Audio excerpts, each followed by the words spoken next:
Council is going to be meeting in a series of committee meetings, starting first with Planning and Development, then Environment, Finance and Personnel, then Transportation, and finally Communications.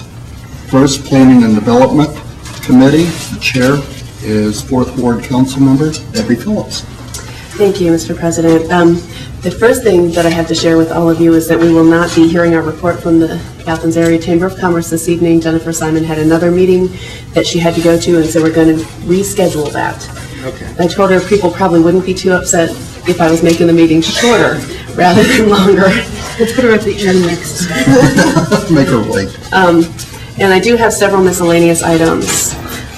First of all, I believe that people received in their mailboxes in the last couple of weeks a notice from the law director about leases that we need to renew some easements that we have on Ohio University land. I looked over them because it did talk about authorizing payment to renew these leases. These are $1 each. So we need to go ahead and bring that forward. Did people get a chance to look at that? Almost all of the station project, right? Yeah. Okay, so we'll put that on the agenda next time. And then we have a couple other things that we need to do with the fees. So I will never make the mistake of saying that we're done dealing with something again. So we've been working on implementing the recommendations that were made by Maximus. There are a couple other things. Several of them are fees that exist in the code elsewhere, but because we wanted to have them all in one place also, we're going to bring them in here just to make it consistent. The citations for sanitary violations and solid waste disposal violations, those have been amended in the code, and we'll just be making that consistent in the ordinance that has the list of all the fees. And then there were some recommendations from Steve Pearson that in the previous ordinance, the applications for new construction had an application fee plus a charge per square foot. And without that charge per square foot, the application fee is the same for a shed in your backyard as it would be for an entire shopping center. So the recommendation is that we add 3 cents per square foot of gross floor area. And that just brings it back to where it had been before we made those amendments. And with the alteration permits, Steve is recommending plus $1.50 per $1,000 of improvement, which was in place in the code before. And within that same section about alteration permits, an application fee of $50, because it does take time to review permits that end up being refused as well. So I believe that this is just bringing some of these things back to the status that they had before, some areas that just got overlooked when that overall amendment of the fees was brought through. So, I'm sorry, it's a lot of detail. I was just handed all of this, or I would have copies of it in all of your hands. I can pass this around if people want to look at it. But I think we'd be talking about amending that ordinance starting next week. Can you make copies for later? Yes. Put it in a mailbox? Okay. And then the question about rooming houses within the same ordinance. There were some questions about definition and the language that we have to correct that is $90 per housekeeping unit or owner-occupied unit keeping renters, because there was some question if people were just renting a room in their house.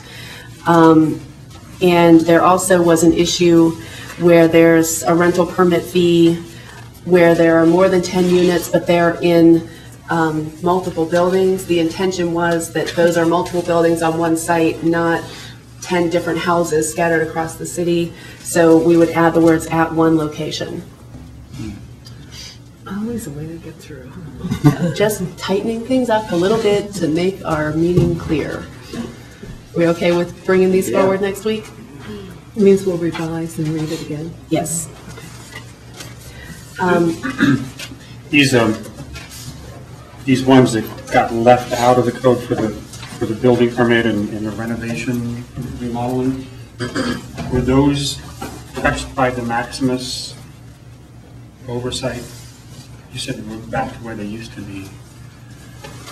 Was that, I think that Maximus looked at that flat charge when they did their review and didn't look at that square footage. Notice that there was that Right. additional, so we're just following the recommendation of the code officer. Yes. So, those are all the items that I have. Does anyone else have miscellaneous? Nancy? I guess that with respect to that question about what's going on, I was concerned about what Jonathan wrote in the Athens News, not about what I said, but I'm concerned about the interpretation of the land development ordinance. It seems to be a little hazy, a little loosey-goosey. I was wondering if anybody has any ideas on how we could tighten that up, send it out, have somebody look it over. I mean, I know it was jesting. I actually had a couple engineers and an architect sitting in my class a few minutes ago. Do two architects equal an engineer? They were divided on that, on opinion on that. I don't know if you've read the whole thing, but it seems to me that there was a terrible slip that the origins of which we cannot put our fingers on, but it seemed like we ignored some pretty important evidence, and I was wondering if anybody has an idea about sending this out or getting someone to review it, just tighten it up or whatever. The land development ordinance, it seems like it's a problem. Are you suggesting that we should put some kind of, Teeth in it? or words in it when it goes over a certain slope or a certain soil type? Well, yeah, I guess I always thought those were in there. I thought they were too. So I just thought maybe we could, at some future time, maybe go back. I think I have a flow chart from the original ordinance. I guess I'm concerned about that. When you say send it out for somebody to look at, To see if it's accomplishing our goals. an engineer, an engineering firm? Or maybe an environmental lawyer. Someone who has competence in that area. We could see if it's doing what we think it's doing. Nancy, as I remember, you and I were on council when that passed. We're the last ones to sign on to it, too. We were, and did that not change substantially because of a lot of citizens' objection that was looking at a free enterprise approach to it, and the final thing that we passed, I think, did take some soils type language out of it. I think the soils language is still in it. It's been a long time since I've looked at that. How many years? That would have been 91. Oh, I've got one from 88 here for a minute from now. But, yeah. Maybe our starting point should be, we need to all go back and look at it and read it ourselves and give it a little thought and then discuss the possibilities of what we need to do. Okay. Did you mention that you have another item, or is that for a different committee? It was just a 1988 newspaper article I found. Council talks of littering, loud parties and parking. It'll be more pertinent in a few minutes, so I'll read the same line again. Any other miscellaneous items for planning and development? If not, then we're adjourned. Okay, so the Environment Committee is going. I have several items on it. Tobacco Prevention Programs Coordinator is requesting some signage, and recycling education is miscellaneous. I think the first one would be Tobacco Prevention Program Coordinator Tanya Engelberger, and she wants to talk a little bit about the hookah establishments.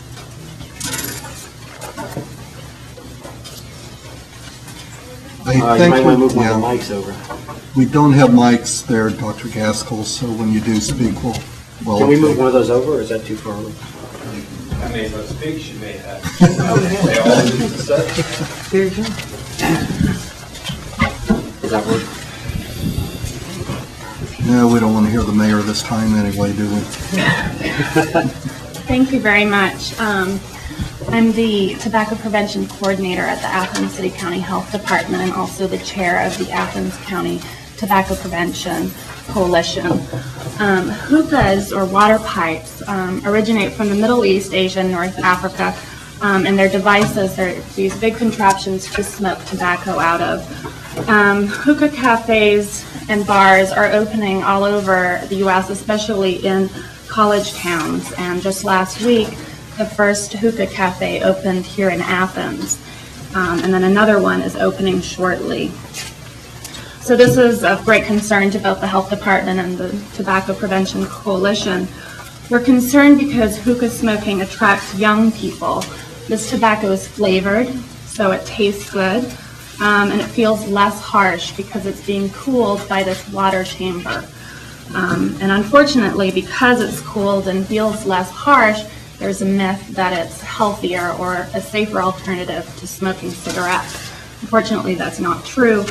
And we know that smoking hookahs are becoming popular here in Athens as well. We did a survey recently showing that 40% of 466 OU students have tried smoking a hookah, yet only 30% of the 466 students knew of any hookah-related health effects. So it's attracting people who think it's safer than cigarettes and who don't necessarily smoke cigarettes. Studies show that hookah smoking is not safer than smoking cigarettes. Hookah smoke contains nicotine, it contains carbon monoxide, tar, a lot of chemicals like cobalt, arsenic, and lead. And these are the same chemicals that cause heart disease, respiratory disease, cancers, and addiction. Several studies show the short and long-term health effects of hookah smoking. Last year, the World Health Organization came out with an advisory basically recommending that hookah smoking be considered the same as all other forms of tobacco and also be prohibited in public places. What we're asking is that an ordinance be written to require a warning label. So this would be a clear and noticeable and easily read warning label, and it would be placed in the entrances to hookah establishments and on the front page of hookah menus. This is an effective and inexpensive public health education program. The required cigarette package warning label from 1965 was a significant step in educating the public about tobacco. So the warning label that we recommend is: hookah smoking causes lung, heart, and other diseases and cancers. Hookah smoke contains nicotine, and hookah smoking is not a safe alternative to cigarettes.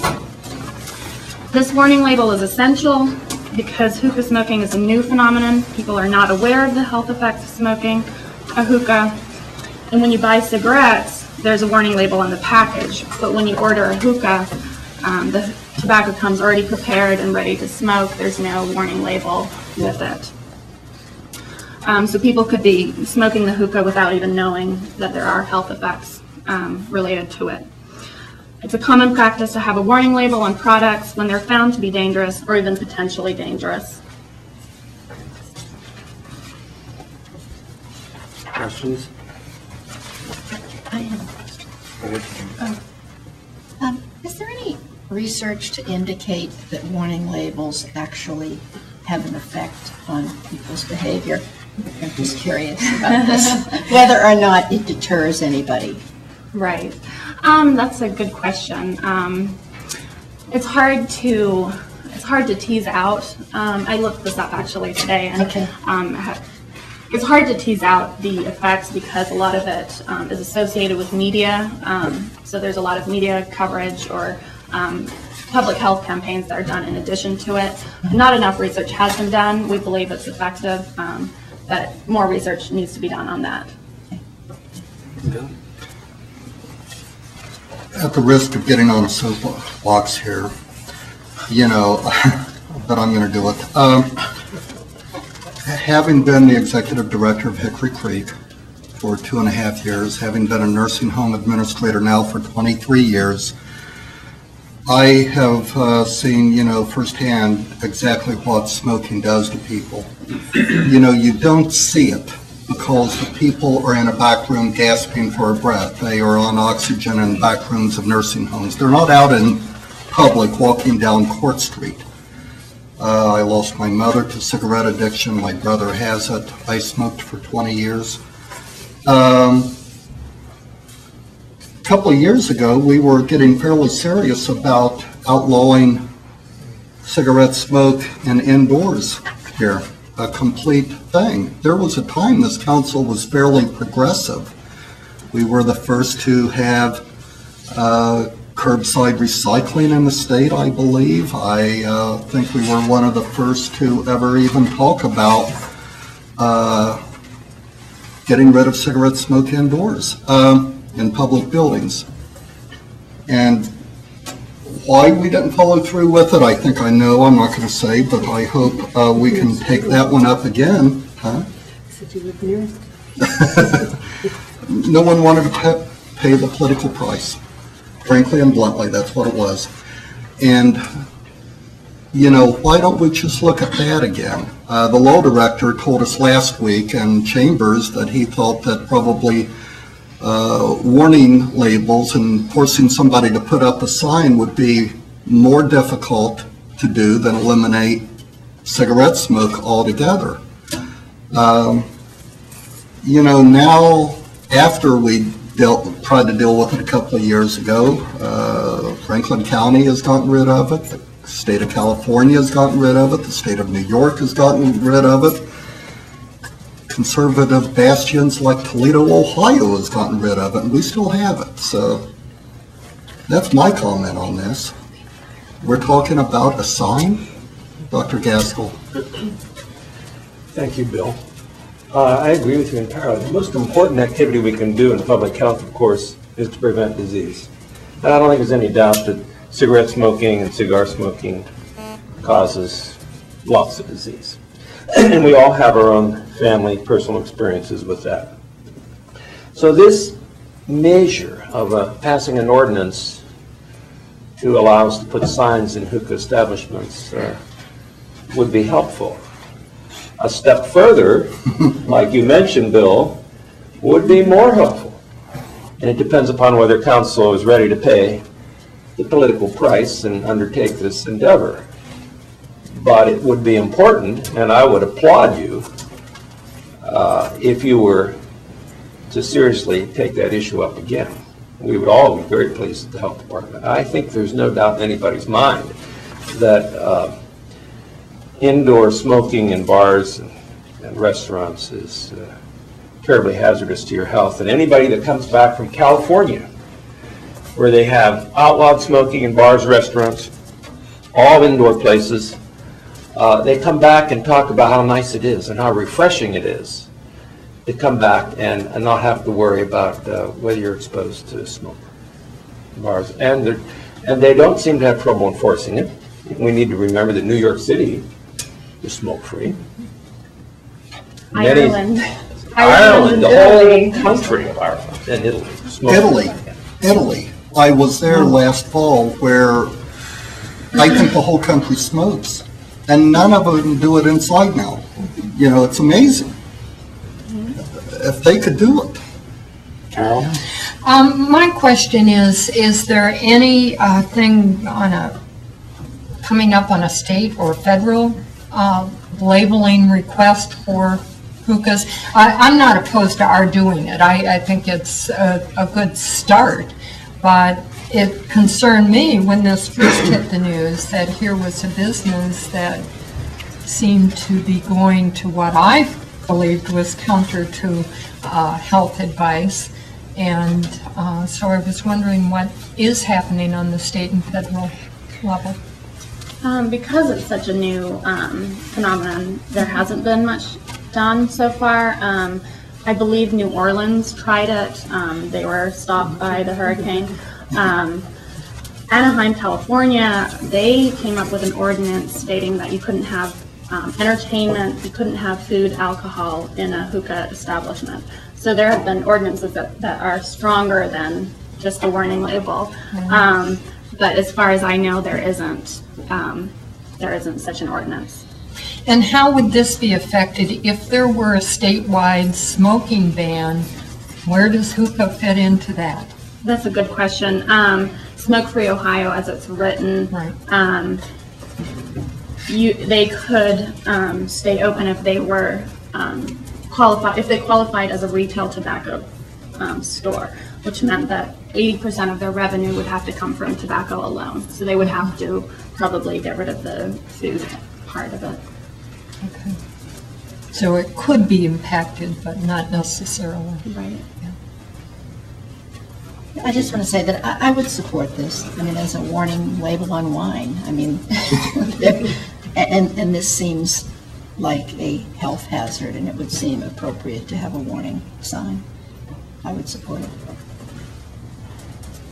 Anybody else?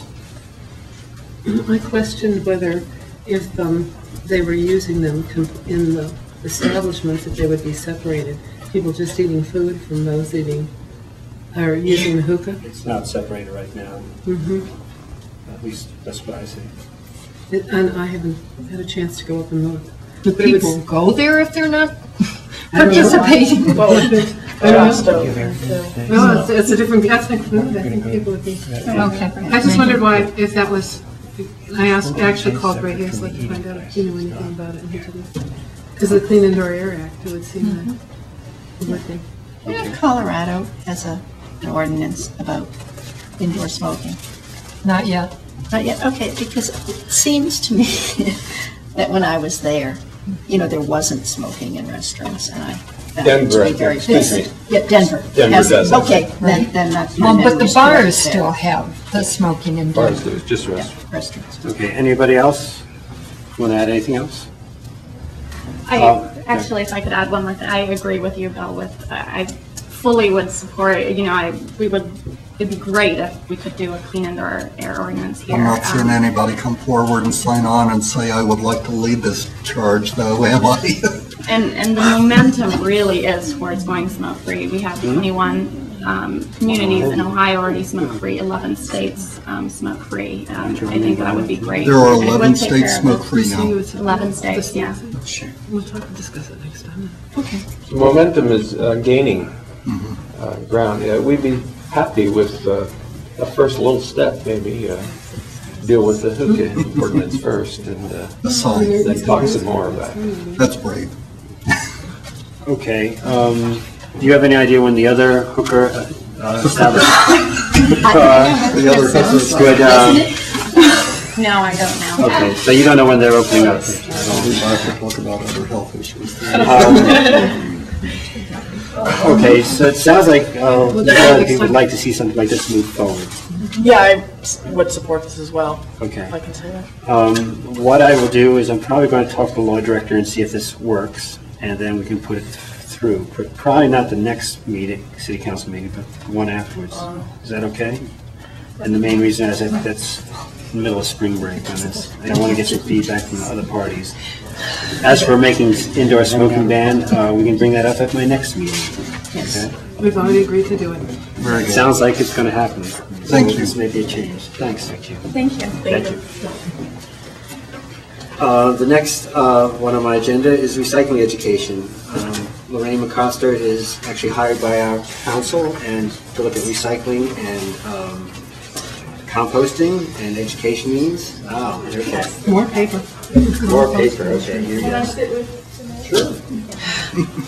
And I just wanted her to give us a progress report on what's going on and what she's been doing and where we're going to go. My name is Lorraine McCosker. I am now working with City Council as a recycling intern/consultant. I am also a graduate student in environmental studies, and for 15 years I did previously work as a public health nurse in many capacities as well as an educator to adults as well as children. So just the packet is just, I'm going to try to fly through this. I know time is precious. The outline of what I'll do. The proposal that I originally submitted is 3 pages, and then it follows up with different inserts that I'll go through. Historically, solid waste legislation was passed in 1988.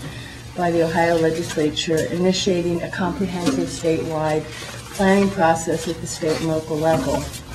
The goal, a statewide goal, emerged from this to decrease Ohio's waste stream by 25% on a per capita basis through recycling and waste reduction. This was achieved in 1994. The 2001 Solid Waste Management Plan instituted a 50% decrease of the waste stream through recycling and reduction by 2005. And these obviously have not been reached in Athens. I'm not sure in other areas of the state. But as we're broken into the 53 solid waste management districts, our solid waste management district rates around 11 to 13% for recycling and solid waste reduction. So if you go through my proposal past that, we have a breakdown of our recycling rates in Athens currently. And this is provided by Mr. Hazlitt from 1999 through 2005. And we run right around 25% within the city itself. What happens is our numbers go down when we go to the district, the solid waste management district. My goal as an intern consultant is to encourage the reduction of solid waste and biodegradable products into the landfill through recycling education and waste reduction in student neighborhoods. Through educational outreach, a sense of stewardship may be fostered by students for streets and yards, encouraging care and a sense of place within these communities. And within my scope of services, I've created some areas, and one is to develop a typology of why recycling is not occurring in certain areas through observations and surveys. And to find out what some of these barriers are to students and to other residents. To provide recycling education, to interface with other organizations in the community that are working on this, to interface with businesses that are and are not recycling, and to involve students and other community members in a waste diversion process. So I began creating a database of what was exactly happening on specific streets, and I targeted West State Street, North and South Congress, North and South High, and then the streets that come off of Mill and Mill Street. And those were chosen because those are very high-density streets for students. They're primarily just students living in that area. And whenever I've observed over the years that students who are integrated into more community areas are much more likely to have, to be doing recycling and also to be having solid waste that was following the solid waste ordinance. So there's a little sheet here that's in your packet, and I would specifically on Monday mornings before the trash people came out, start walking the streets.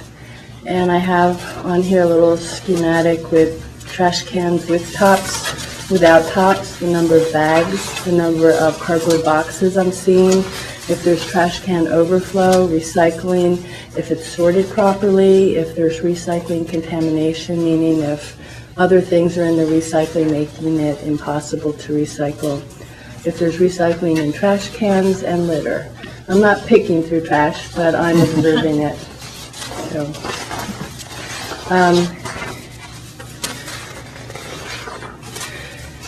and what I found in this is that, first of all, it's very useful to establish a perspective of the behaviors doing this. I'm seeing who has an idea about how to manage their solid waste following the solid waste ordinance, and who is also recycling. And some students are doing it very well. They're using tops on their trash cans. They're using recycling containers in one capacity or another. But with this information, what would I like to do with it? First of all, I'll be doing surveys in those communities and getting some feedback from students about what their perception is about recycling and the barriers, and also just their knowledge base about it.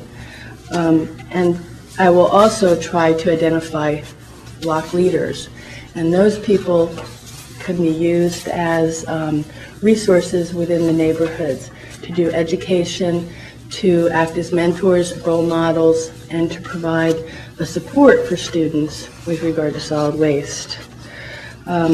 Solid block leaders have been used since probably the late 70s in urban areas with a variety of issues. It could be from civil rights issues to gardening to educating people about what's available in their community, also water conservation.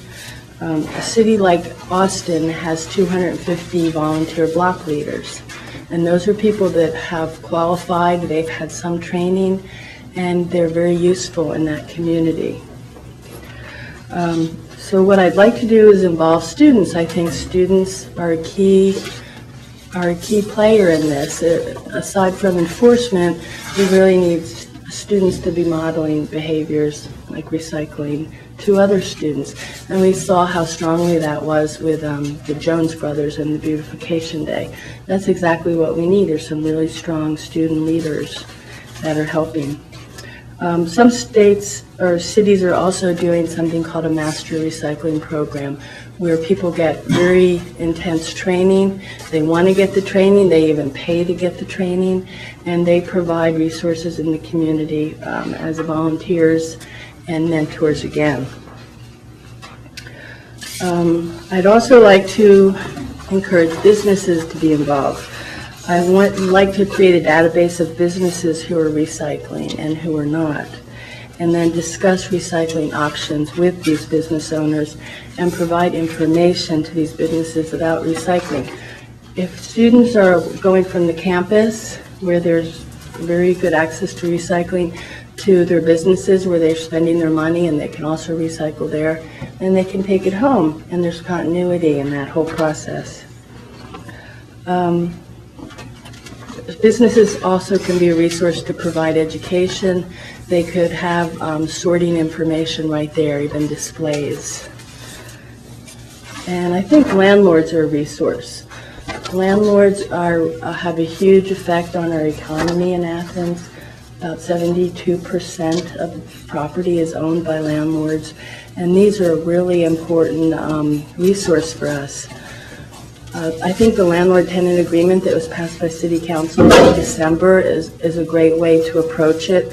We could also add recycling and solid waste education within that, so that students or people are signing that, and the landlord has a responsibility to provide that education. And if we want to be pretty radical, we can also try mandatory recycling. And that's also being implemented in many cities. Now, of course, we're not going to have somebody probably picking through the trash again, but at least it's providing an ethic and an ethos that says, this is what's important to our community. Let's try it. I've been working with Paul Wheel and Mr. Hazlitt, and things that the city can do, we can provide new recycling bins. We have not provided recycling bins in the city since the early 1990s. And as people can buy those, but the law or the regulation has been each person gets one. The house is distributed one.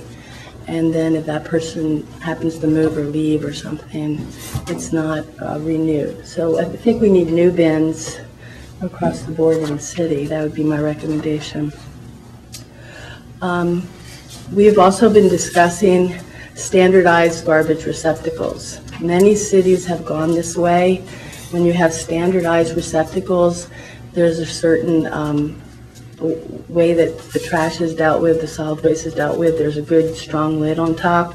Oftentimes they have wheels, and people can order them in different gallon capacities. This would keep a lot of the solid waste and litter off of the street by providing this. It could also be done in small sections where we target small areas of the town and then move forward with that because of the cost. The other option is having bags where everybody buys those bags and then they're put out. And that's the only thing that's picked up. I think the shortcoming of that is we have a problem with bags already in the city. Oftentimes, they're loaded high, there are mountains of them.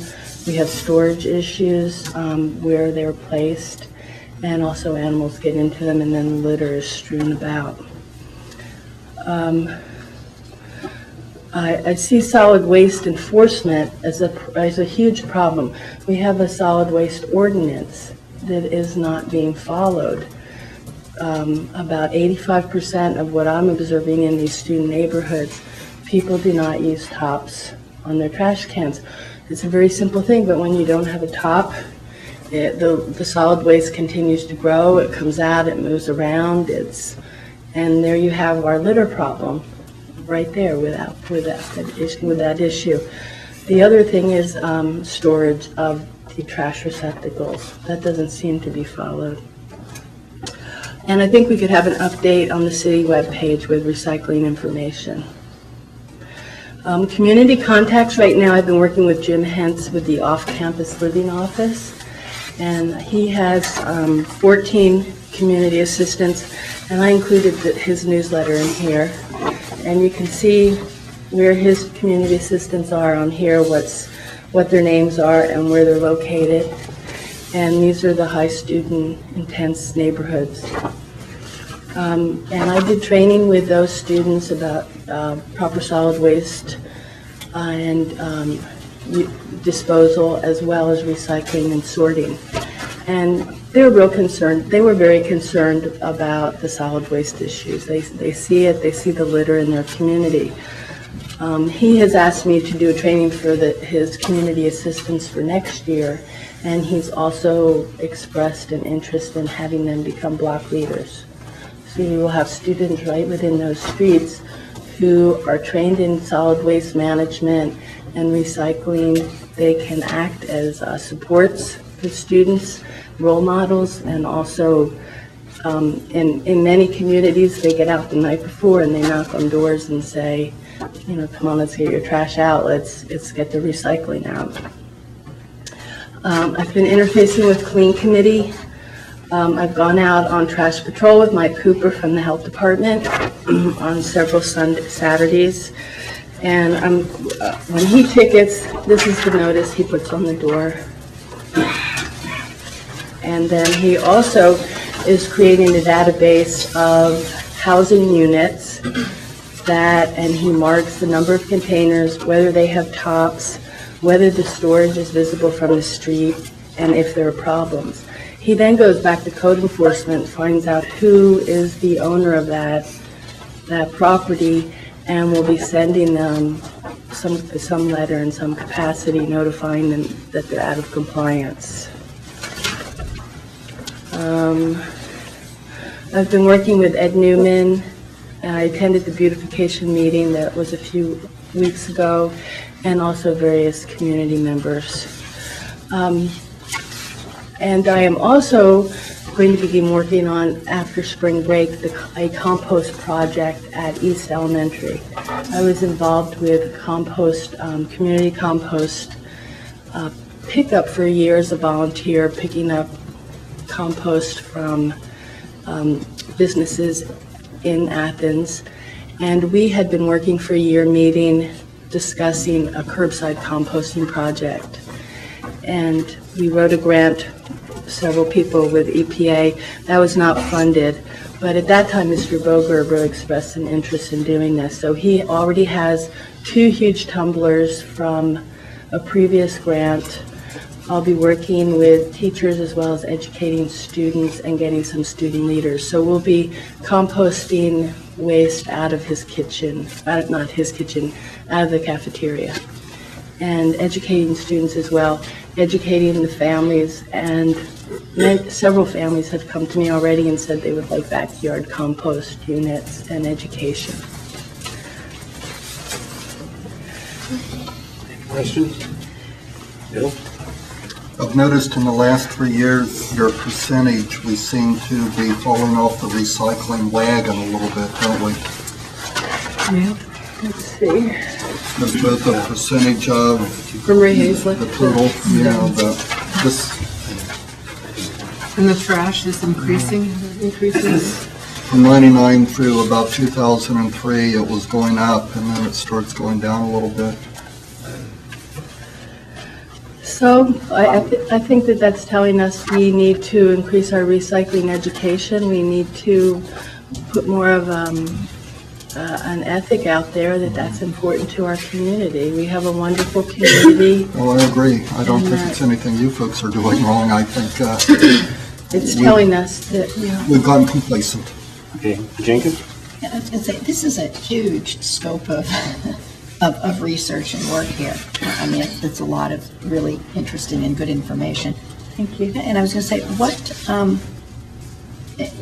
are there some priorities here that you're planning to work on in the next few months? Or are you working on all of this? Not a lot. Well, our priority is to work in the student neighborhoods, certainly, and I think to get those block leaders in place, to see what the barriers are to recycling for students, to get the bins circulated, to get our garbage receptacles. I think that would be huge. Recycling bins. We have the bins. recycling bins, yeah. Oh, yeah, okay. And then to work with business owners. I think that that's a resource that is underutilized. I mean, a lot of people, business owners, are not recycling. They could be providing education. They could be having a little recycling display right in their business window in some capacity. Well, I was thinking, I imagine, businesses have a lot of paper and other, whatever, pizza boxes, whatever. Okay, so I would think, working with businesses would be important. But I was going to say, to expect them to, educate others is a little, I don't know if that's... Well, what I meant was to provide literature, to have literature out. And I think the landlords are a very important resource. If they're educating their tenants about solid waste management, and I think over and over it's a huge issue in this community, be it recycling or disposal, and if it was written into the tenant agreement, I think it could be very powerful. I think there are a few landlords who actually do it now, who have taken that responsibility on. Are there currently some brochures? Or would that be Oh, yes, no, we don't plan to make the brochures. We have a huge laminate, I didn't bring it actually, a recycling Downstairs. laminate. It's at the utilities billing office, right, the green We ones? have a huge supply of those. And there was also lots of literature that we might be able to access from the Solid Waste Management District. Okay, I have one more thing. Yeah. I was just looking at this notice, and I find it really hard to read, and I don't really want to read it. So I'm just saying that it seems to me that, maybe a more readable... It does hurt your eyes. It hurts your eyes. And so I was going to say... It's actually on bright green when he decides. Oh, but even on bright green outdoors. I mean, there's maybe a little more care in terms of the communication that goes out. I mean, I guess this is from the city. It's actually from the health department. From the health department. And they're listening. And they're listening. In other words, make the thing a little more readable and attractive, and to kind of, obviously we want to say that these are the rules, but somehow make it so people would actually read it. You want a different font, you're saying? I want a different font. If we want to get really specific, I mean, usually the studies have shown that all uppercase is very, very hard to read. You're supposed to use uppercase, lowercase, but, that's a design issue. Well, I think it's an authoritative notice. I mean, when you're out there and the trash is this high and it's hewn about. I know, it could be authoritative, but it could be serious looking, but it could still look like something that was important to read. This kind of looks like it's yelling at me. I'm just saying, so I don't want to read it. So, She needs to go on the Saturday morning tour. no, but We would like to invite some council members on that. That would be really, So I just want to see if there's a way, and I'm happy to work with people, and there are lots of design people around, to kind of create material that speaks to the issue in a That's a good serious idea. way, but, is a little more attractive. Debbie, did you have something? I just wanted to say, if you're talking about doing, working with folks who want to do backyard composting, the Community Food Initiatives has a project that is supported in part by the city and, in the area of trying to reduce the waste stream. So would suggest that you talk with the folks at CFI and try to coordinate with them. Okay, this is already all connected? Yes. Okay, Some. good. That's great, yeah. Anybody else? Yeah, I have something I wanted to say. From a student perspective and from somebody who does live off campus and tries to recycle as much as we can, for one of the reasons, because it cuts down on us having to pay for garbage bins to actually put trash out. I mean, I live in a house of 5 people and there's a lot of trash that accumulates each week. So I'm wondering, as far as the recycling goes, when I lived on campus, I recycled a lot more, it seemed like, because there was more of an incentive, more of a push. The recycle mania that they have on campus, it was like this competition, let's beat all the other schools across the nation and recycle as much as we can. So I'm wondering if there isn't something that could be done with the off-campus, which is very similar to that, in competition with other communities, or providing some sort of maybe incentive where it might instill a sense of pride in wanting to recycle a lot and pushing students to do recycling. And then I had a question about the mandatory recycling programs. This was something that I talked about when I was running for city council. How do mandatory recycling programs work in other cities, or how are they? Well, I know the city of Seattle, if there's 25% of the waste could be recycled, that's when they're ticketed. And they're very serious about their solid waste issues. They have landfill issues. They don't have huge landfills like we still have in Ohio to divert our waste to. And they've put a lot of money into environmental programs. So they have employed people to do that. Now, I don't know the increments of violations and so forth, but there actually is some kind of person that is looking at that. Right. Do you know how they do that? I mean, do they literally go through people's trash? And Yes, they do. Wow. And you can actually go to their website. They have a little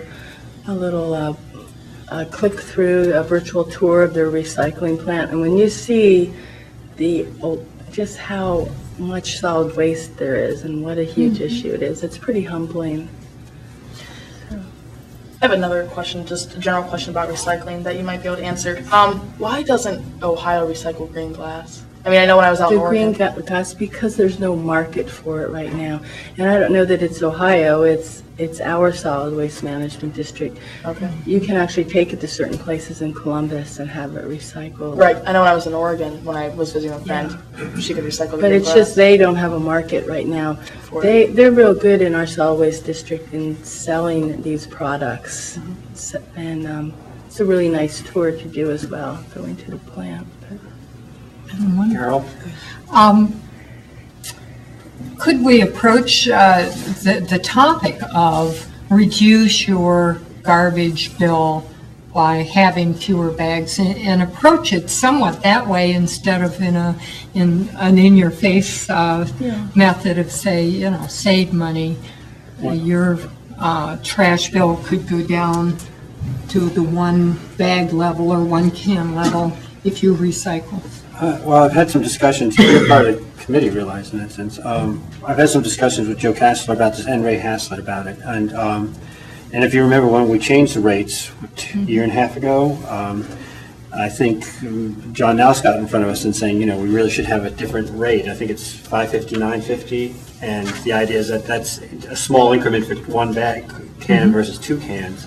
And he was saying, well, we really have it so it's, one is $5.50, the other one's much more than that, doubling or 15. something. Right, I 13 agree. or 14, yes.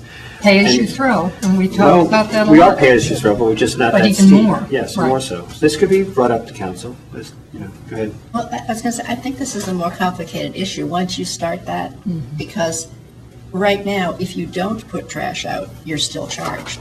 I mean, in other words, once we get into the situation where we say, we're counting your bags, then we get into the situation about people who are away, as I have often been, and I say, well, can I have 2 bags next week? Absolutely not.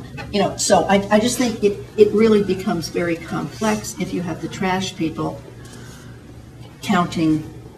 The truck still has to drive around. There's always a base rate I that's know. going on. I know. And right now, as we have now, I do one bag. I do have some tickets. You basically have a system. We have the ticketed bag is $150, and an untagged bag, extra bag is $3. So there's incentive to plan ahead. I know that, but what Okay. I'm saying is that you pay if you have more, but if you have less, you get no reduction.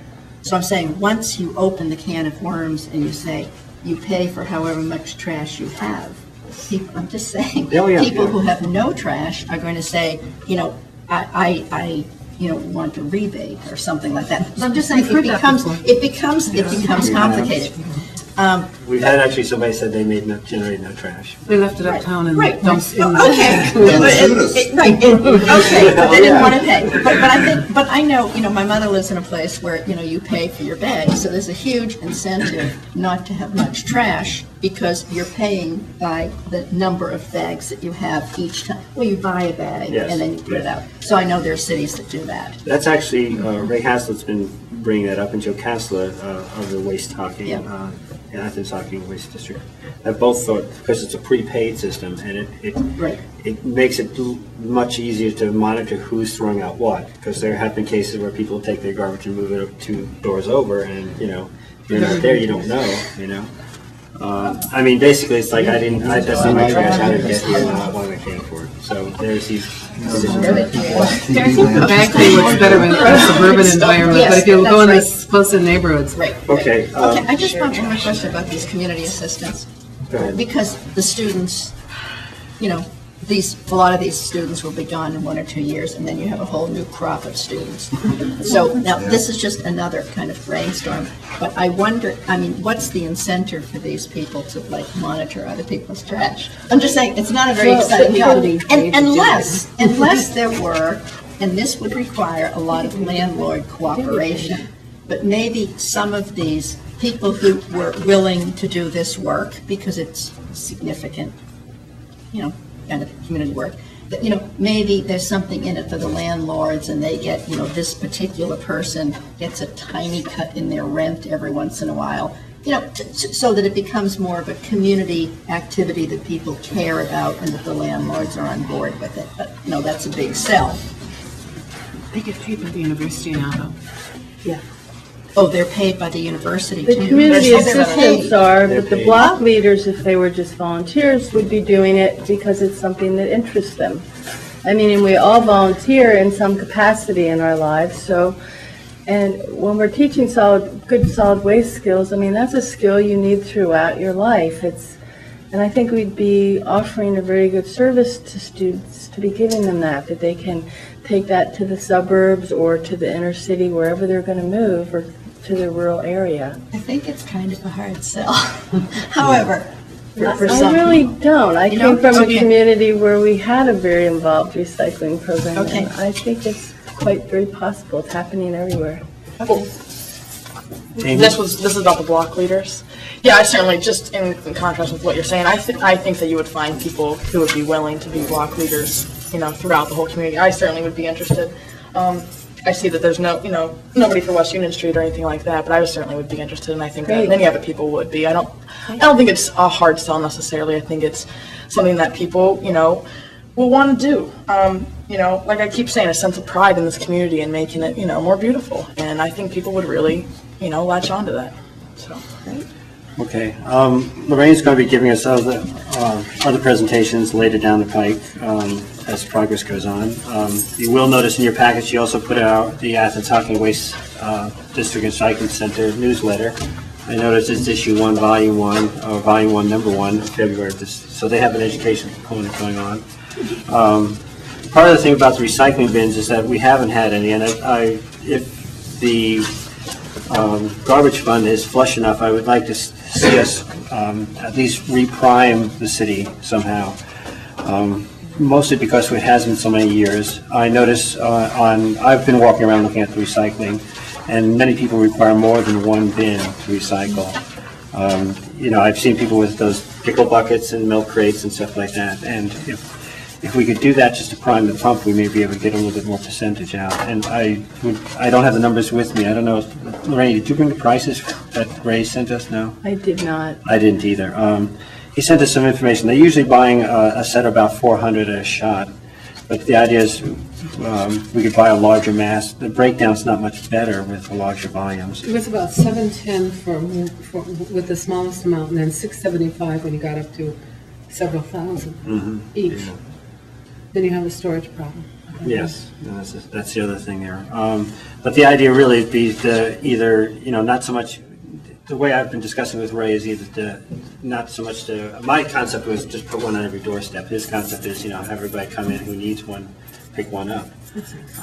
And when you say, free of charge, in one sense, it's going to be coming out of the bills anyway. I've been trying to get a handle on the solid waste issue since this is my second term, and I really didn't do as much in terms of finding out things that I'd like to the first term. I've been attending the solid waste meetings once a month and having discussions there, at least listening to what goes on and how the system works. Again, this is an ongoing project. It's always being generated. But as I say, keeping in the back of our minds maybe the idea of bringing for a good many of these. And as I say, I think right now the garbage fund is in the black, although not terribly. And on what I'm hearing from Joe Kassler is that prices probably will go up. We can expect that too. I think that's it for the solid waste. Unless anybody wants to add anything else. I guess I want to pick up with what Amy said in terms of an education program, like what is it, reduce? I mean, there are several slogans or some kind of, attention, educational component, I think would be really nice. I mean, we lack a local television, except for the government channel. It's a good role for them and on the website, but maybe have that as a real initiative. What is it, reduce? Reuse, recycle. Exactly. Well, Recyclemania was the thing on campus where the schools are competing. And I got, really excited when we would be dropping in the ranks, so I would recycle more. Right. But even just some kind of a slogan to raise attention to the issue, I think would be really good. Well, I think we could have a big city campaign, and we might be able to generate it around something like an Earth Day or around a Recycle Week or something like that. You might even be able to jumpstart it off of the speedification day and really start the education then and then spread I it. suggest September, because about 3,000 of them are going to leave. Oh, that's true. Of course, they're going to throw a lot of stuff away. They'll take it home to their Apparently in June, there's a huge problem with trash. It's the biggest one. But also the Clean Committee has been working on this, and they've just put together a recycling video, and that's going to be distributed. Apparently Jim Hentz is going to make a whole lot of copies and distribute them to students. So he's going to begin working with them as well, so that'll be helpful. Okay, thank you. Thank you. And thanks, Chuck.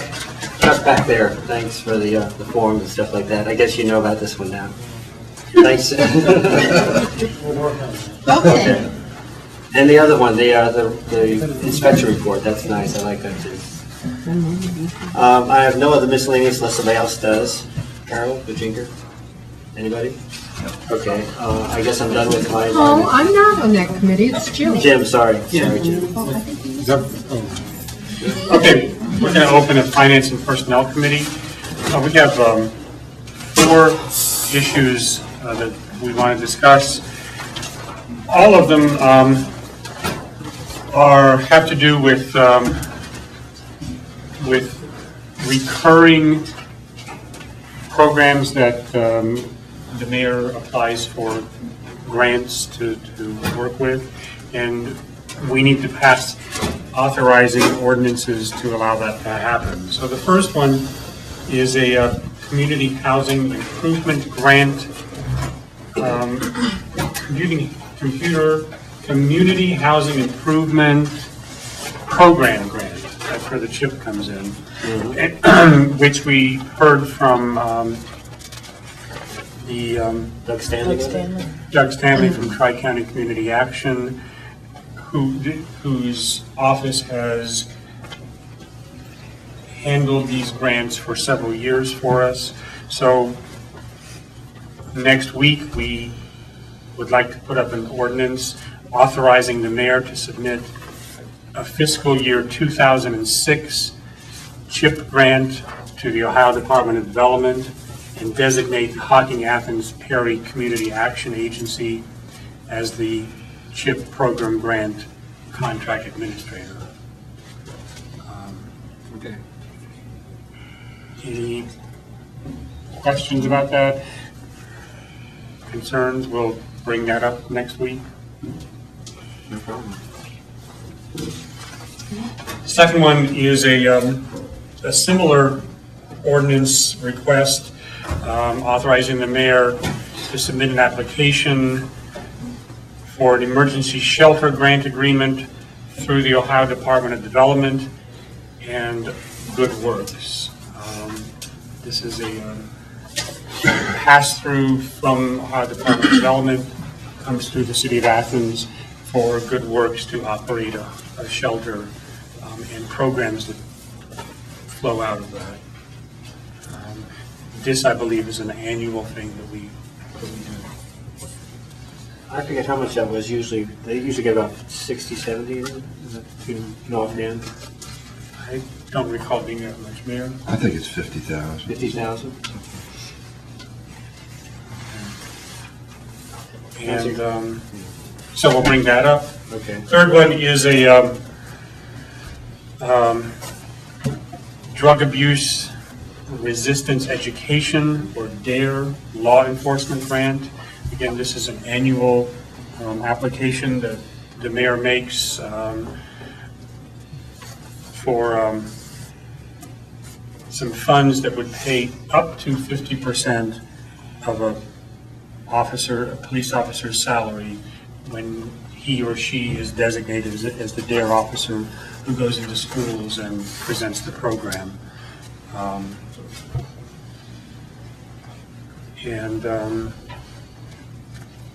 This is, Jake, are you? I'm looking perplexed, because I know that we're down in terms of officers, and so I'm just curious. I mean, the other half of this person is a full-duty police officer, right? Yeah, I think so. I guess. Yeah. He spends more than what the grant pays with their time. He is the officer that during the school year is pretty much in the schools. Has some training time in the summer and then is used like mostly on weekends on an overtime basis. I'm just wondering what the impact of that position is on the staffing of the police department. You could look at it with any of the different programs we're running over there. You could do it, the Violence Against Women grant that we get, and say, should we take those people off of that? Same thing with the investigations units, et cetera. So, we're right now, from what is budgeted and funded, we are one officer down from that standpoint. But we do have an officer that's on workers' compensation leave and another one that's on military leave. But we have hired 2 officers in the last 4 months. This particular program, I happened to be at the community center about a year ago when they had their annual recognition banquet for school-age people, young people who were involved in the program. There were scores and scores of school children and their parents who came to this to be recognized and receive a certificate that they had completed the program and participated in it. It was obviously a very effective program in our school system. Okay, because I've heard varying reports. In other communities, there seem to have been some disappointments, but in our community, it has seemed to be a very effective program. And I would just add that in our community, it builds a great deal of rapport and relationships for young children. Officer Rick goes on field trips and helps out with school plays, and it really is a program that I think is working well in our community. Yeah, I actually did the DARE program. Probably, I don't know if everybody in here did, but 5th grade was a lot, not so far back for me. And the DARE program was great. I mean, it was the best part of 5th grade. I mean, it was really effective. And like you said, I mean, people gather at the DARE, the ceremony, and it was very effective. And for growing up, looking forward to that in 5th grade and getting that education was very good. Okay. I would also point out this from the conversation with the council earlier today, the idea of building rapport between police and community. I mean, of course, this is elementary school versus college, but at the same time, it's got to start someplace. So we'll also bring that up on Monday.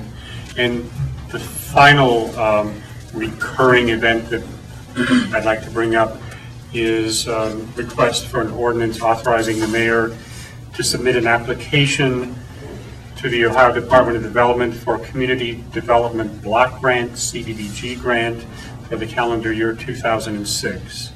And this is the Small Cities Formula Program,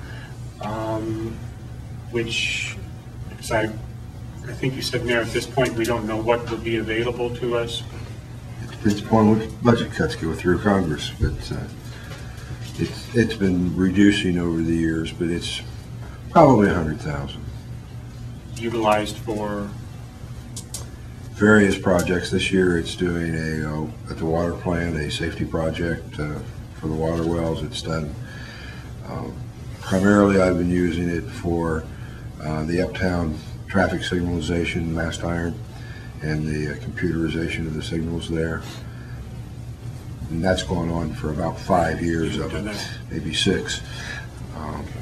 But it can be used. There's a set of criteria for low and moderate income areas of the city that it can be done for a lot of infrastructure type projects that would be needed to be done. Okay. And so although we'd be making application now, these are the funds that would be available for our calendar year of 2007. Paul, I think you had a hand up. I'm confused. Now, did Melissa the last time say that the mix had changed on this? The competitive was being put together with the non-competitive, or am I thinking the transportation grant? That's the transportation. Okay, got the wrong thing. Okay. There are other community block development funds that are competitive, and so far they've hung on to the formula grant both for cities and counties. Okay. Last year, we were talking about Stimson Avenue sidewalks in particular because the Disabilities Commission identified that as their top priority in terms of ramps and broken curbs and things that were on the sidewalks.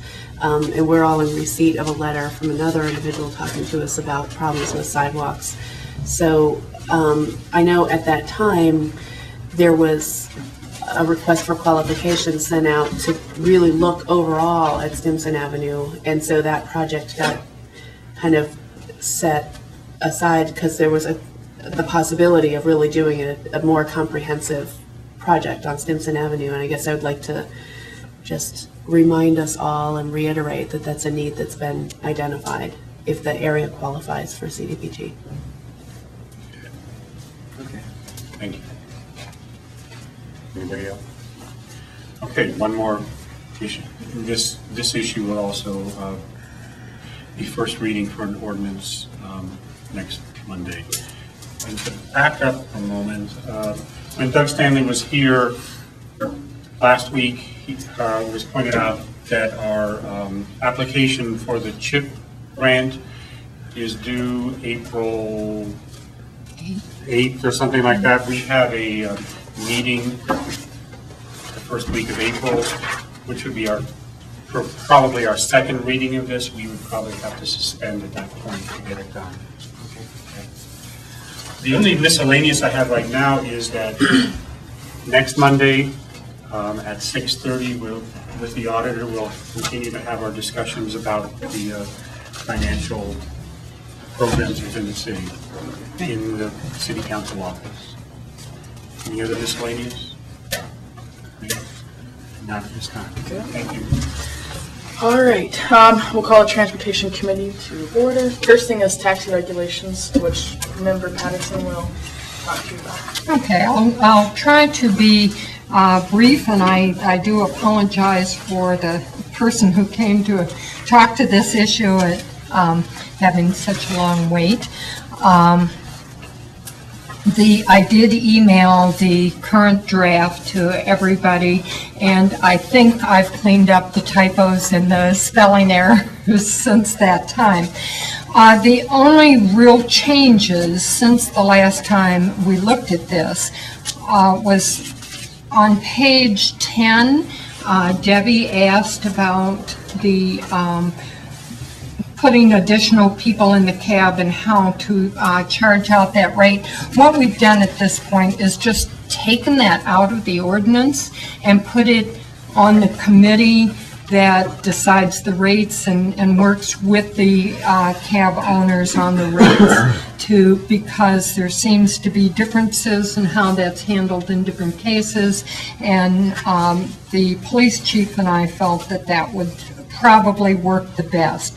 There are some changes as well in the way the penalties are phrased. And one of the big changes is that, for example, if a cab company were operating without a license, that would become an organizational fine instead of an individual fine, and those are 10 times the amount of an individual fine.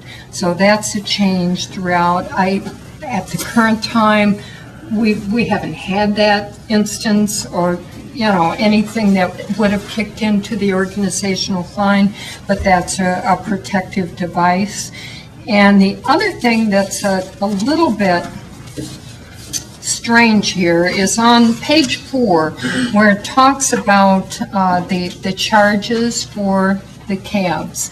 There had been a suggested change, and before I first started working on this, and when I talked to Teresa in the code office, it turned out that the proposed change would have been less revenue for the city than the way it was. So we put it back to the language that it had previously, and that's taxi cab business license fee is $50 per vehicle used by the cab company, instead of a $50 license fee plus $10 a cab, and we would actually have gotten fewer revenues than we currently do. It would have been less expensive to run a company. Paul? Okay, so I'm reading, this is section 110802. Correct. Goal says tax cab business $50 renewed annually. Next one says each cab $10. No, that should be crossed out. Which should be crossed out here. I thought I had the latest draft. Well, you should. Okay. And Amy's showing me the same thing. So those changes may not have come through on the last copy. There's only one bullet now. And that says? It should have been all green on your copy. It says taxi cab business license fee, $50 per vehicle used by the business at any point during the course of the calendar year, renewed annually. And now that's the only bullet. Okay. So each cab's gone, okay. Right.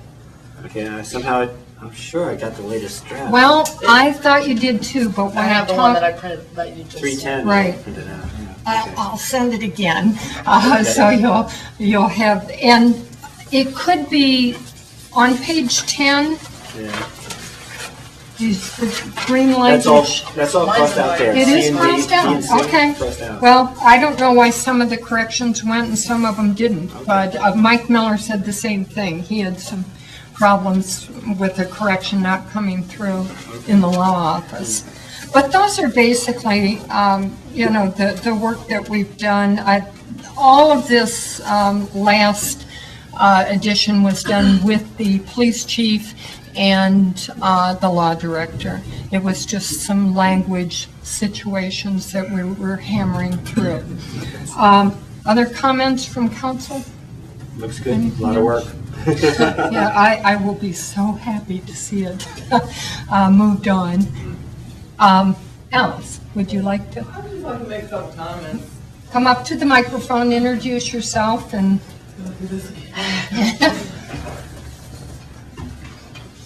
and I have sent a copy, hopefully the most current version to Alice and to John Rinaldi of the other cab company. Yeah, let me say thank you, because Paul sent me a copy in January and you sent me a copy, so thanks for at least keeping me in the loop. I know it's difficult, but... And I will send it again tomorrow, so we're sure everybody's got the right version and the right spellings too.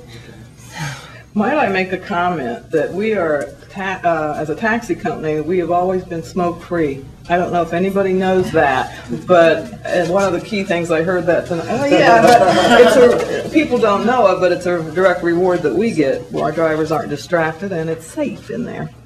Okay, just to run through this very quickly, and if you could maybe answer a couple things. When you were saying the $50 per cab, that's what we pay now. Right.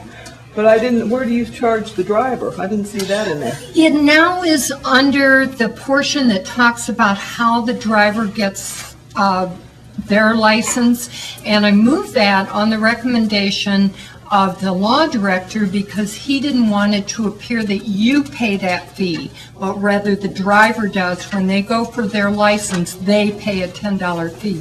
So it's $10 now. Right. Okay. It's on page 7, yes, 708B, and if you've got the latest copy, it says Okay. the required fee of $10. In green. Right, in Okay, green. it's there. Okay, great. Okay, just a couple of notes. You answered the one per vehicle because I had that. Could you explain to me, it seems contradictory, I don't mind a limousine service being treated as a taxi cab as any vehicle could be treated as a taxi cab. But in the business of taxis and limos, there's a difference in insurance, because limousines aren't hailed. Right. They're by appointment, so therefore that insurance is cheaper. Right. So if that is the case, if a limo has to be treated up in page 4 as a taxi cab, it includes limousine services, then why, when we come down and it does not have to have the same markings and et cetera as a taxi cab? I know you don't have to now. Now, the discussion that I had with the police chief on this issue and the law director was that it would only be when that limousine is being used as a cab and has the markings and is used as part of the fleet. That was the distinction, that it's not a limousine service as such where you hire the limousine to do a party or whatever, right. That's a chauffeur situation. It is not a taxi. But it's saying, and you and I had this conversation about, could a truck be a cab? Right. And yes, according to this language, a vehicle is a vehicle. If you put the thing on the side of it and you pick up so then when those vehicles you. are being used in as a taxi cab, then they have to have the lettering, everything that a taxi cab would have to have. That is correct. Gotcha, okay. The other thing on page 5, as far as the insurance, the standard in the insurance business is 50 and 100,000. And I don't know how you came up with 150. Well, that came from Wayne T. I can double check on that. Well, you probably know that from your personal insurance. It's a 50, 100, and then 100 and 300. I mean, it's pretty much the same. That was a question because I did check. For $3 and $4 fares, it comes out to an extra like $800 and some dollars a year for me, about $850. But we don't have any claims, so our insurance is reasonable, and I told you before, we don't hire drivers. I don't that have points either. So for us, I hate to be penalized. To me, that's being penalized for a good record, to me. And then also when I checked with the insurance company, they said that's not standard in the industry for the commercial insurance. And of course, then that also shows up on the next right with the bonding. And this is a complaint down at the bottom from the taxi cab stands and call stations that a couple of the drivers have said to me, if limos are allowed to park as taxi cabs, they take up 2 to 3 spaces. Right. So, and are they doing that? Oh, Has yeah. that been a problem? Yeah. Yeah, I haven't been out to drive lately, but I'm hearing that. I can't imagine anybody wanting a limo for a taxi cab, just to maneuver it and the gas. Okay, then on page 7, I think I understand the intent of this, all taxi cab drivers to be licensed, but why the exception for automotive technicians? Why Just specifically meaning that now? if somebody works on one of your vehicles, they can drive it to test it, that they don't then have to have a taxi cab operator's license? Well, I think with what I'm reading here, that you want all taxi cabs when they're being operated to have a valid. Exactly. Right. So I see what you're saying. You're saying, does that mean if you're a mechanic, you could drive it without a license? Well, they're not operating No. as a taxi cab. Right, And I also have exactly. people take mine to get oil changes, things like that, that they're not licensed taxi drivers. Right. That was, so I see what you're saying there, but at the same time, I didn't even think it would be necessary. I do like the appeal and review, and I assume that that would be on page 8, down at the bottom, that we could go to the board that you're creating? Mm-hmm. Okay. Is there, at one time I mentioned about having someone, it could be like from John's organization or mine, that maybe could somehow be involved in that board, just to kind of know what's going on? It may not have a voting power, or however you set it up, I don't know, but just to somehow Now, this board will not meet I know. unless there's a question, and Well- probably one of you will be involved when there is a question. So, Well, aren't you going to set up some, won't the board have to be set up? Like you said, you were leaving some issues to the board as far as. right, the board is set up. It's the safety service director, the code office, and the police chief. Well, if they, let's just say hypothetically, they were discussing fares, then maybe both of us as cab companies, not just for grievance purposes, but just like maybe we Right. could come to some consensus and discussion about fares. And they will do hypothetically. that. Oh, they will? All right. Yeah. Okay. Yeah. They have in the past, but I mean, I don't Exactly. know. Well, And- I don't know how things are going now. Well, they felt that part of it was not broken. Right, well, I mean, it hasn't been so far. And, yeah, I see, now Teresa has handled this in the past, on page 8 at the top, where you discuss the felonies, all that stuff, but there's no mention of points on license, although that has been kind of an unwritten rule through the Right. code office, so maybe at some point that should be put in somewhere, board or here, I don't know. I think they allow so many points that they have in the past. It hasn't affected me, like I said. But, otherwise, looks good. I was impressed. On page 11, two things. Open containers, we don't allow that, but I understand now, instead of the person who has the open container being responsible, now it is also going to be the responsibility of the driver? No, No? no. Where is that? Page 11. Oh, I'm on page yeah. 10, that would be why I can't find it. Just try truthfully, we'll get somebody in the rear and we don't know they have an open container Exactly. until we expose them. But then also there have been, I have heard, not with us, but there has been a group of like 4 or 5 that had beer in the back end of a van drinking, and they got cited and actually went to court for it. But when I read this, I thought, okay, now we're being because it says the suspension of the taxi cab operator driver's license and the taxi cab business license for an open container. If it were proven that the cab driver were responsible for that, I think that's the, because we had that discussion, that it isn't, if somebody is riding in your cab and they lean back and open a can of beer, They're out. and then you're yes, exactly, we- and that's what I'm hearing from the cab drivers, it's pull up to the curb, get out. Right. But in the event that right when that happens, a policeman comes up behind them and stops them and da-da-da-da, is the cab driver responsible? And the answer was no, Okay. That's good. unless it can be proven that they're, drinking with them. Oh, yeah, Whatever. no, okay, all right, that was what I wasn't clear about. And then. And I will ask the law office to look at these places you've mentioned again and see if he thinks there should be any further change. Okay, and this is probably ignorance on my part, but what is an organizational offense?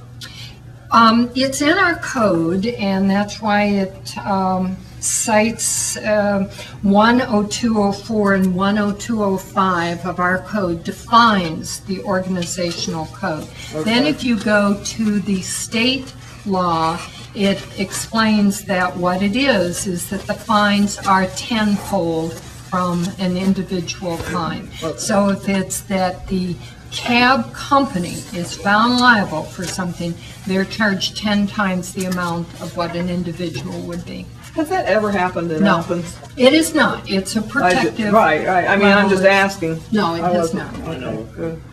At Otherwise, least not recently. this looks good. I mean, it kind of clarifies what my thoughts were before, of being unclear on who's responsible for what and when, so. Okay. Looks good to me.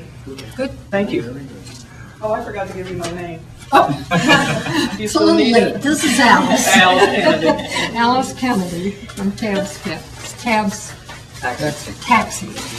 It's alliterative. I should be able to get that. The other little detail about this is that I will not be here for the meeting next week, and so Amy will introduce it, and as I said, I'll try to get a Clean copy. clean copy to you all. Okay, this is a very small thing, but the fee for the driver to register as a taxi driver is $10. I mean, I'm just going to raise this. That doesn't seem like very much to me. They also have some other things that they have to pay for their background check and things, so the cost is more than the $10. Okay. So, anything else on the case? Back to you for parking tickets. Thank you very much. I put this on the agenda, or on the committee agenda, the parking tickets, more specifically duplicate parking tickets, because there was, as council know, we received an email about a concern on getting duplicate tickets in the empty garage. And then also I've had some friends and other people mention to me, well, we get duplicate tickets on the street too, every couple of hours, we'll get 2 and 3 tickets sometimes. So I wanted to bring this up after I talked to the mayor for a little bit today, and also Captain Pyle kind of just got some more information on why the city does ticket when you ticket you more than once when you violate the meter. And while it is written into the code that you can receive a ticket every hour after your initial violation, usually it averages about 2.5 hours, Captain Pyle says, as far as getting those duplicate tickets. So there is some flexibility there. But the concern was that they were getting duplicate tickets in the garage, in an empty garage, and the concern was, well, is the city just trying to bring in more money? When in all actuality, what it is it's a deterrence issue, and keeping people from just taking their car into the garage and leaving it, for however long, and only receiving a $5 ticket, which is what the first ticket is. So he explained to me, the example would be if you would go into the garage and park your car for 10 hours, then it would be about $6.75 to feed the meter, whereas if you just went and left and didn't pay it at all, it would only be $5. That's just with one citation. So it obviously would make sense to do multiple citations, and that it would be a deterrence issue from future violations in the same way as with meters on the street. It's the same deal. You can park your car and leave it for 6 hours and only get that $5 ticket, where the city is losing revenue on those meters. So I just wanted to bring that up and just put that out there as to why the city does do what it does and why the code is written the way that it is. Yes. Okay, while we're on parking, actually, this is not related to this one, but we discussed it once before, parking on the street and the laws requiring residents to move their cars. And a couple of residents, I don't know what happened to that. I know we discussed it, but I'm not sure. We'll get back to it. Oh, yeah, it's still ongoing. Okay, leaning out there. Oh, good, because residents who actually, own their homes and are being ticketed for parking in front, it is a bothersome issue. But we will return to it. We will return to it. Okay. And, we can't distinguish between whether you own the house or you just live there. Well, I know we've said in some cities, residents get a special tag. But that would include a rental resident. But anyway, that's for another But day. would it? But we'll discuss it. Oh, no, another time. it's still being discussed, and it's still certainly something that's in the forefront of the Transportation Committee concerns. Okay, and great. certainly one of mine, considering that I've gotten a lot of heat for the parking now that I'm the chair of the committee. Okay. So no, we'll certainly be bringing up the parking hang tags. Okay. We're just trying to put some more things together before we do bring it forth, just so we Okay. have complete research and Great. input I just from didn't all. know where Yeah, no, it it hasn't was. hasn't died down at all. Excellent. Okay. It's still going. But yeah, I just wanted to bring up the issue, and I didn't know if the mayor had anything additional to say as far as why the duplicate tickets do occur. But it's fair and it's very logical. And that was the question: is this fair and logical to do duplicate tickets? And the answer is yes. It's a deterrence issue. So I just wanted to bring that up. So. Plus, our parking tickets are pretty much a bargain Yeah, compared to most municipalities. And as Captain Pyle also said, you could easily get 3 and 4 tickets sometimes sitting in the garage that long. And, they're pretty flexible if you would go in and talk to them. They might void a ticket or two, but they're pretty flexible with it. Right, yeah. They're flexible with it. So, it's very fair. So, next is unless anybody had anything else to say about parking tickets, duplicate parking tickets. No. All right. The transportation grant. Yet another ordinance for Amy to introduce on Monday night, and ironically where I will be is at a transportation conference in East Lansing, Michigan, a community that has gone to a combined city-university transportation plan that's been in operation just over a year, and so I'm very excited to be doing that, and I will be going with the transportation person from OU, Sherry Barnes, and so we can hear with double ears and be sure that we're covering, all of the different things that are offered there. It's like 5 different workshops. But it is time for the transportation grant application. This is just an ordinance to for the mayor to enter into the grant application process for transportation. And just kind of to give you a general idea of how this works, the total grants are close to $400,000, and the city's share of that is around $100,000, and then we get back our contracts, our fare box, and advertising that's on the side of the bus. So when it comes down to the actual cash that the city of Athens is paying out for transportation, I still maintain it's one of the best bargains we have going. A bus system does not cover its costs, but we do pretty well with ours, and so this is just the opportunity to apply for those federal and state grants.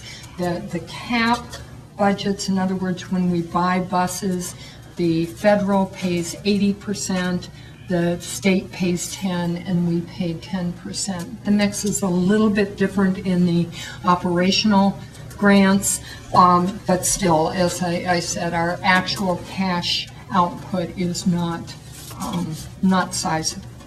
Any questions or comments?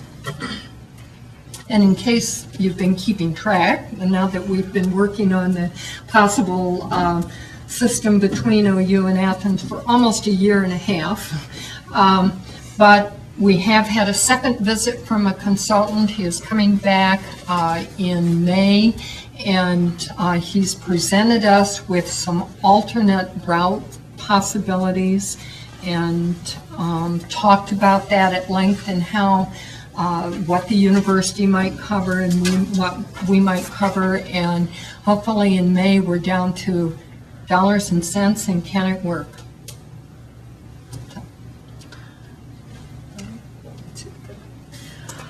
Next item on the Transportation Committee agenda is the annual street tour, and after some correspondence with Ron Lucas, I made copies of the email that he sent to me earlier today.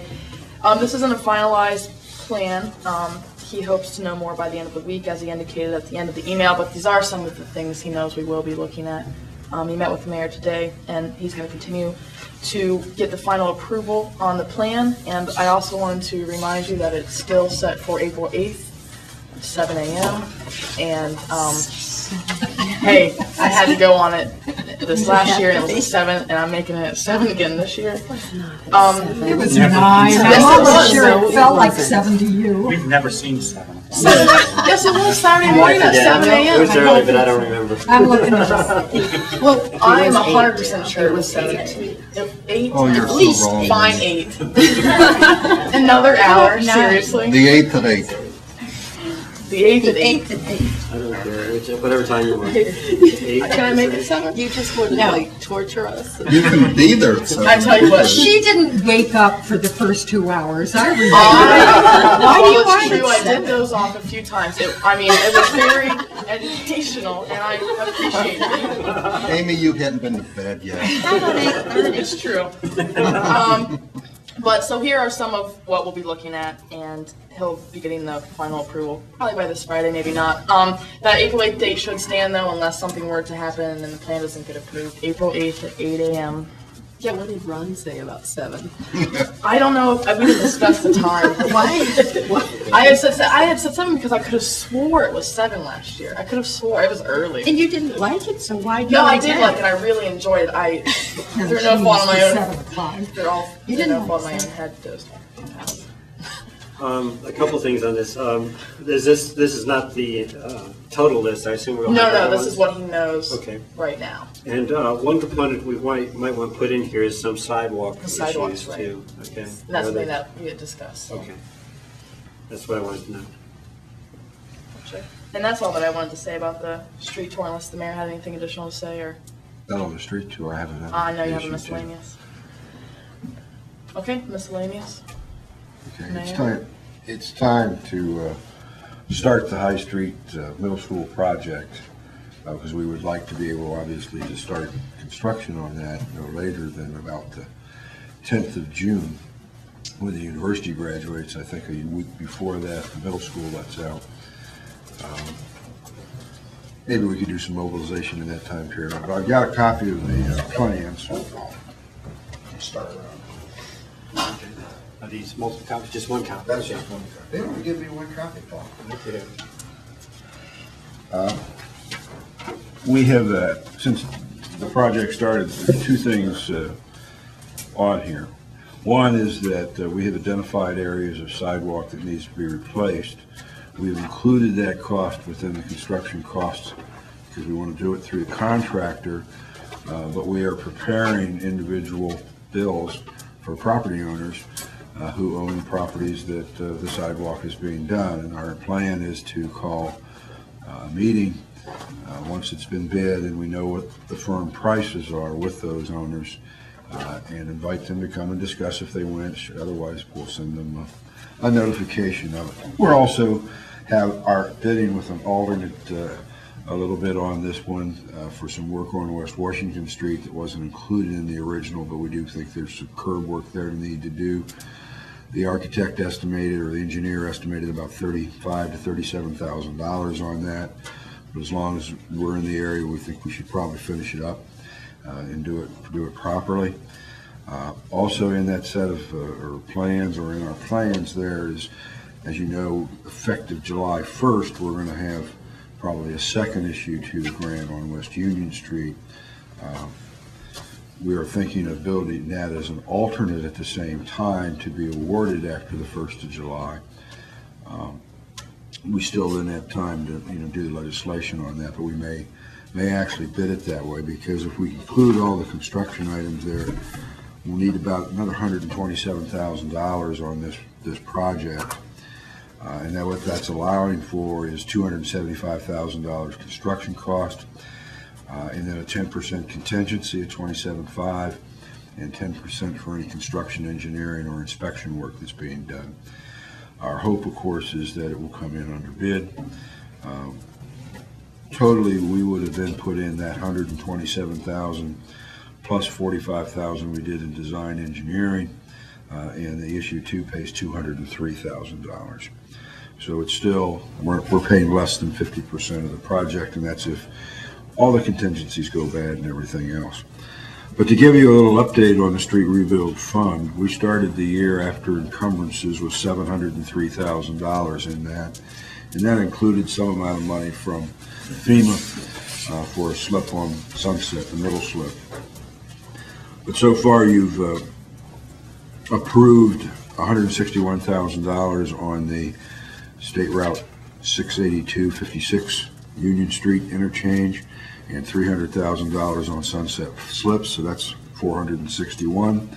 If we do this 127 and probably the Union Street and also do the bike path engineering, because for that we will wind up out of the street rehab spending $866,000 this year, which of course is more than the beginning balance, but it is one that we're being collected. About the end of April will balance. Those are all of the projects that we have on the books, this year for that. But it also points out that there is not very much money there for an overall paving projects within the city or sidewalks, etc. Because in looking at the January report, the estimated revenue is still less than expenditures budgeted in the street department, with a carry forward of $240,000. And I think, if my math is right, and the revenue does come in at that, which I think is a little bit low, we only have $1,500 in the street fund for play money, which isn't anything. So even though we're going to do the street tour and everything, what's in the budget right now for equipment and capital projects, I think is $291,000. And just be aware that there's also vehicles there that Ron is preparing a report that are, if you want to see a 1989 truck that's still in service and needs replaced on your street tour, you'll get the opportunity to see one. Just remember that there's a little bit of rust on it and some holes. But we'll try to prepare a total package for you. But I think that because all of these issue 2 funds and the small cities fund that we have, everything but the Sunset was a match, and of course we had already provided some match previously for doing the engineering on Pomeroy Road and the engineering on Union 682. We're probably actually going to do about $3 million worth of projects this year and spend about $860,000 of our own money. So it's not too bad of a ratio. We're getting a lot done this year. That'll wrap it up, I guess. Questions? I have a couple of questions. Sure. And then I should pass the pencil on instead of hoarding the plane. Sorry. Since we're doing sidewalks, has the Disabilities Commission had a chance to look at the plans and make sure that the ramps work for them? Because I know that they had some concerns about where the new bank is going in and whether sidewalks and ramps were wide enough. I don't believe that these were submitted to them for it, but using ODOT money, they have to be ADA compliant. Okay. And so it was written, they're usually, I think, 5-foot sidewalks in this case, where the problem, I think, on Stimson, and you got it in 2 places, is there's walls. And then now the new bank has created more walls. I don't think they got a 5-foot sidewalk there. I don't think so either. So there is a Disabilities Commission meeting on Wednesday, if you want me to take that along. Sure. And let them look at it. That'd be fine. There was a question in there about when school starts back in the fall and whether the project would be done, noted on the side, and I wondered if you found out. Well, our thinking was that they would not need any more than 8 weeks, and so we were hopeful that it would be done. But until it gets bid and we have that contractor meeting, I can't say for sure, but we're going to put a penalty clause in there from the standpoint of saying it must be done by such and such a date or there's a penalty. But usually with most penalty clauses, if you have rain dates and some certain other events that the contractor can't can't control, acts of God, I guess, then that usually gets extended. But we would hope it would end about a week before school would start, because you have teacher days and everything else. And what our plan really is to get out of that area. That's the first, where the buses come, those are the first 2 blocks that we're going to do. We'll be down on the South High, on the other side, on North High, or up on Lancaster. We won't be around the school itself. And then my last question is, there are sections of sidewalk that are included in the plans and sections that are not. Right. And I know when we went on the street tour, some people are fond of the brick sidewalks and other people think they're uneven, and I just wasn't sure which sections are which and whether brick sidewalks are remaining. I would have to look at the plan. There's only one section that I know of brick sidewalk on High Street. And that's right across from where it joins into State Street. And I just have to look at the plans, which somebody has up there, just and tell me whether that's a replacement area or not. In terms of getting reimbursed for the sidewalks, do you have a price for how much that is? I mean, we're going to get money back for that, right? Well, yeah, but that's what Ron is developing for me now. He's getting the square footage for all of those that are available. And we will have that before we actually go to have an ordinance on the table. I'll be able to tell you next week, hopefully, how much that is. But then that'll be our engineer's estimate, because until it gets bid, we don't really know the contract price. Okay, well, I guess the question I have is that we front the money and we get it back from the property owners, is that how it works? Or- That's what our plan is. I mean, I think that we should probably pay the contractor directly, since we're supervising and controlling the project, but the contractor will have to give us the unit price. We will then use that to bill the property owner. Okay. We pay the curbs, and we pay the the ADA ramps on corners, and there's certain areas that we pay for. But directly in front of the home or rental unit, they would. And we'll have to make a couple of decisions on probably on some of the school property that needs some sidewalks. But the curbs are in worse shape probably than the sidewalks around the school. Okay. Yes, Jim? Entirely different subject. I know we've talked about this in the past, maybe not the recent past, but the project that the state is mobilizing for on 33 Bridge over East State Street. They're there. They're there. They're doing stuff today. What's the, people are asking me. It's my understanding it was some repairs to the bridge. It said the decking of the bridge and a overlay of asphalt on it. They have not. I don't have a timeline on that. I'll try to get that by the next meeting as to when they plan to be done. Actually, see, that was my recollection, that there was replacing the pavement, but it just looked as though they were setting up for something more major than that. Well, they were diverting traffic off of from the entry ramps there, so that they could, have a lane to work at a time. Okay, thank you. Any other questions about the? So then the plan will be to bring the issue to 127,000 middle school project up for first reading next week. Could work comfortable with that. And any other miscellaneous? I'm kind of disappointed we can't put more money into sidewalks. It sounds like we're pretty much tapped out. I actually got stopped by Ed Baum saying, what sidewalk are we going to do this year? Being that he used transportation before. So that's the question I have to put to us sometime. The other one is, I think I got a recommendation from one neighborhood association about the street sweeper running full-time at next spring break, which is coming up real soon. Is that the intent? Is it up and running? Yes. Okay, that's what they want to know. That's all. That's what my instructions were to last week. Yeah. Okay.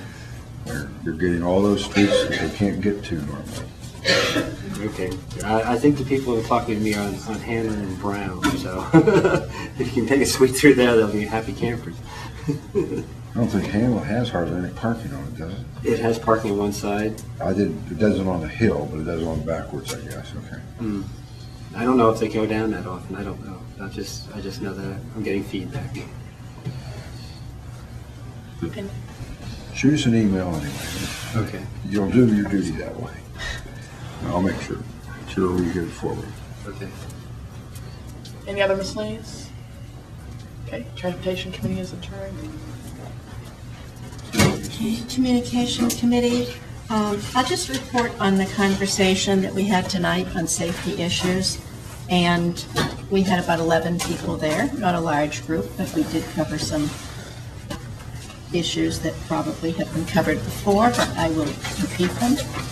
Police and fire staffing, and John Schmeeding was able to report on the police community dialogue, which he said was really useful, and that there was a good exchange of information and good kind of communication between the students and the police. Other issues that were raised, I'm going to call it the Richland pseudo sidewalk or crosswalk. There was a lot of discussion about, who had the right of way and how to inform people of whether students should be crossing or cars should be stopping. Wellhead protection, water protection as a water safety issue. Bike rider safety and some awareness that we need to share the road with bikers. Some controversy over the value of streetlights. Many people, or at least some students, had raised the issue last time about streetlights being out and some places being rather dark, or some places needing streetlights, and then we heard the other side that some homeowners don't like them. However, we have to say, you want comfort or safety or some combination of both, but that was an issue. Slippery or broken sidewalks, slippery bricks, and let's see, and I guess we're kind of tight on this budget, I can see, but maybe, painting and, some more visibility for the ramps and other kind of indentations or dangerous walking points. Yes. Virginia, probably about 5-6 years ago, they painted a lot of those ramps at one time on Court Street. Yeah. They're even more slippery. I seem to recall them. Well, it's the side, so you can tell where it is. They stop and start? Okay, where they stop and start. And then, of course, we all got a letter from a person who was handicapped, and I think that's what you were referring to, Debbie, that, that sidewalks and curbs are particularly difficult for people who have any kind of mobility issue. So anyway, it was an interesting discussion, and one of the things that we talked about informally was how to move forward from some of these things, that the conversations bring up the issues and create opportunities for citizens and council people to speak, and then we might revisit some of these issues and talk about how are we going to kind of make sure that some things get done as a result of some of these conversations. Am I accurately doing that? Okay, thank you. That's it. We stand adjourned.